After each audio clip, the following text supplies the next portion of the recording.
Dumating ka rin ba sa point na sobrang pagod ka na? Yung pakiramdam mo, gusto mo na lang humilata buong araw. Yung tipong wala kang maisip dahil sobrang drain na drain ka na. Wala ka nang gustong gawin, kundi humiga na lang.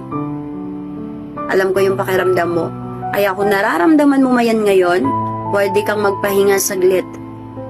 Pero hindi ka pwede tumigil kung ano man yung mga ginagawa mo sa buhay. Tuloy ang buhay, hindi pwedeng tumigil. Kailangan mo lang magpahinga saglit, huminto ka, magnilay-nilay, isipin mo sa sarili mo kung ano yung dapat mong gawin. Kailangang positive ka lagi. Pagkatapos niyan, mararamdaman mo na okay ka na.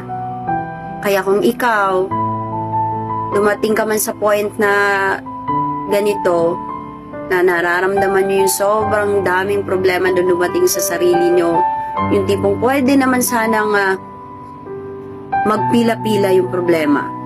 Pero ang nangyayari, sunod-sunod as in sabay-sabay. Diba? So, kailangan mo lang talaga magtiwala sa sarili mo. Huwag kang magpadala kung ano mang problema na yan.